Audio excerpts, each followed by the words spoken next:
was as thick as carpet. I want to tell you a story. There was this man, he was walking on a long journey.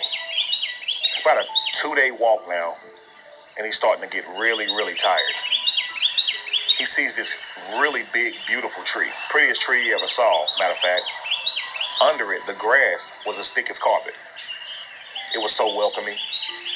And the man said to himself, I'd really like to take a nap under that tree. It seems so peaceful. So he did. He woke up several hours later, and he said to himself, I feel really rested. And he started thinking about, how hungry he was. He'd had a long journey, a long, good sleep, best sleep he'd ever had. But now he's hungry. And he starts thinking about all the things that he'd like to eat. And instantly, it appeared. And hungry people don't ask questions. He starts to eat and gobble up this food. And while he's eating, he starts thinking about how thirsty he is. And he starts thinking of all the things he'd like to drink. And he's thinking of everything from water to alcohol. Instantly, these things appear. Thirsty people don't ask questions. He begins to eat, drink, and be merry.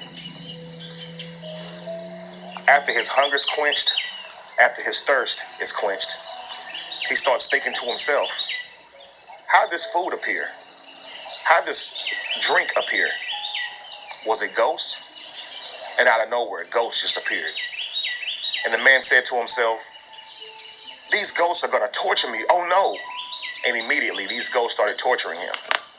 Then he says to himself, these ghosts are going to kill me. And he died. He was sitting under a wishing tree and didn't even know it. Think about this. What if your thoughts are the very cause of your unhappiness? What if your fear is the very cause of your failure? We like to say we don't have fear. This is what a lot of men like to say. But I think we confuse fear with being scared. Think about fear this way. False evidence appearing real. It's not that you're scared.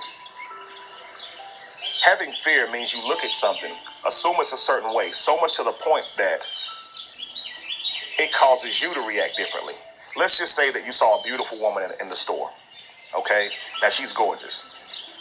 You may look at her and feel that she's stuck up, or that she gets talked to all the time, or that you don't look good enough or have enough, or that you're not dressed well enough that day. Whatever your reason is, you're going to have those problems because she's beautiful, because she looks the way she looks. So now this false evidence appearing real because you never met her.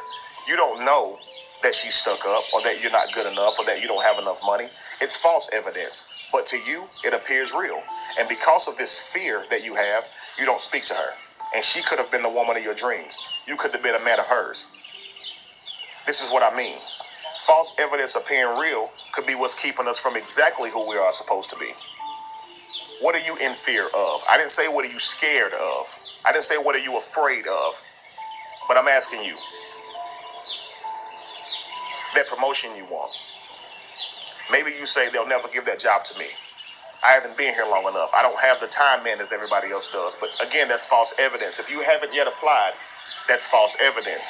I know it appears real, but it's up to you to look past that. Because if you keep thinking that, like that man under that wishing tree, maybe you won't be qualified. Let's dive deeper. Think about it. If our thoughts shape our reality, we are literally creating our happiness and unhappiness. Think about success for a moment. What do you see? What do you imagine? Are you thinking of money? Are you thinking of a suit and tie? Or a nice dress and some heels? Carrying a briefcase maybe? Office? Nice cars, nice house? A lot of women? A lot of men? Whatever you like. If we see these things as success and things that'll make us happy, and then we go through our life not having these things, that will be the cause of your unhappiness. So you're not unhappy because of where you are. You're unhappy because of where you are not. Because your idea of happiness and success comes from these tangible things like money, objects, attention. But what if your idea of success wasn't those things? What if that's a picture that's been painted for us? Who benefits from us buying all these things that we want? Cars, jewelry, etc. Even though we know through studying that diamonds are not even actually valuable, they're only valuable through a sales pitch, they are not at all rare, and the price of them went up off of a sales pitch a couple years back. We know they're not valuable, but we still go and spend money. A lot of women won't even marry you unless you have one. It's very important to them because they've been programmed to believe that that wedding ring means that you love them, or the bigger it is, the more you love them. And it's just become a thing. But what I'm saying is, what if our ideas of success were not these things that has been painted for us? Because we have to understand that we've been programmed beyond religion. You see what I'm saying? Like, we can't even see each other without the programming. You know, it's all in your head. Literally. It's literally all in your head. When you see a person and you can't see past their skin color, you can't see past what they're wearing, their attire. That's literally a mental wall that is being created for you through imaging. When you see a black person and you automatically associate them with being more prone to violence than any other race, you automatically feel fear. False evidence appearing real. You may lock your car door. You may cross the street. You may feel like they're going to steal from your store. You may feel the need to pull them over. It's false evidence appearing real. It is a wall that is being programmed into your brain. When you see a white person and automatically assume that they are racist, that they think less of you because they're white and you're black or any other color. It's false evidence appearing real. You don't know them, but yet we build these walls. Listen, when I say it's all in your head, I mean it. You have people who can't even have a conversation because they have different religions. You have people who can't even have a decent conversation because they're different colors. Because every day we see hatred, and that's what's being put into our minds. Think about this. If we create our world through our thoughts, this false evidence appearing real, what do we always see online? Google Mexican. Look at the propaganda. Study the Holocaust and look at the propaganda that was used to desensitize everyone to Jewish people before Hitler did what he did, or supposedly did what he did. Just study it. Don't be afraid to look at it. We see it clearly. Okay? There's a stereotype about black people that they like chicken and watermelon.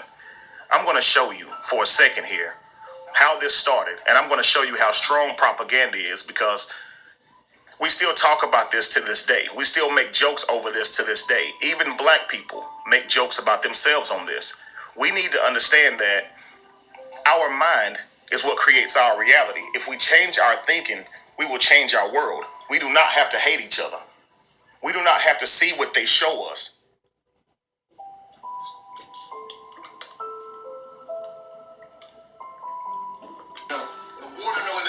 Stereotype that came and that was popularized by Thomas Edison. Around 1890, Thomas Edison put together this Nickelodeon reel, and there were these African American men who were joking around, shucking and jiving, and kind of mugging for the camera. They were eating watermelon, and Edison filmed this, put this out, and the general public saw this, and they said, okay, African American people must really love watermelon. And right after that film came out, thousands of postcards and all types of memorabilia flooded the market of African American people eating watermelon, so that watermelon stereotype was popularized by Thomas Edison. Try looking in a person's eyes and seeing the soul in them. That person that wants to live just like you. That person who wants to eat just like you. That person who loves their children just like you, no matter the culture, no matter the skin color. Why can't we look at each other and see another human being instead of a black person or a Muslim or a Christian or a Chinese person or a Hispanic person? Why must we assume and create stereotypes for one another? That all that does is creates bigger walls. These walls only exist in your head. There's literally nothing tangible keeping us from communicating. What if we communicate, we can end all of this and create a whole new world? Because we're probably thinking the same things. We all probably want to get along. And the ones who don't, you'll see how few they really are. But because we don't speak up and have a conversation with one another, because of those little differences that they have painted in our minds and created these walls that keeps us from talking to each other, because of these differences, we'll go without talking and we'll go without building. Let's get past it. Imagine living under a wishing tree. What are you in fear of? What are you creating? Let's start creating a better world by thinking it first. Let's start trying to see people and humanity for humanity. Not black, white, brown, or yellow. We have to evolve. We're the next generation, like we can do it. It's funny, but I just came out of believing in Jesus Christ. One day he's going to come back and save everybody, and every knee will bow and every tongue will confess that he is Lord. And I wanted that more than I wanted to go to heaven. I wanted to see every person who didn't believe in Jesus bow down. So I come from that, and now I'm saying we can literally change the world. I know there's always been wars. I know there's always been hate, but I'm saying we are the new generation. We don't have to continue what our predecessors have already done. We don't have to. We just don't have to.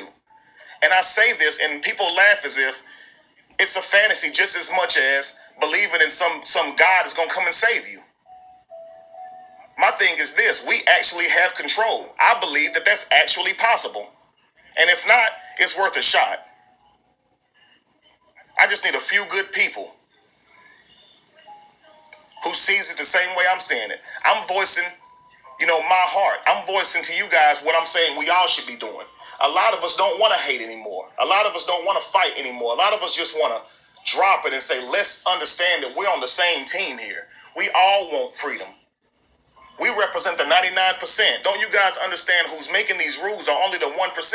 All we have to do is stand up. Stop being programmed.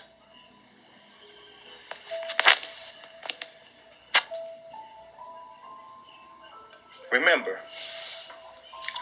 you live your lives. You live your life every day. Walk as if you live your life under a wishing tree every day. Manage your thoughts. Be careful what you let go through your head, and watch how much better your days are.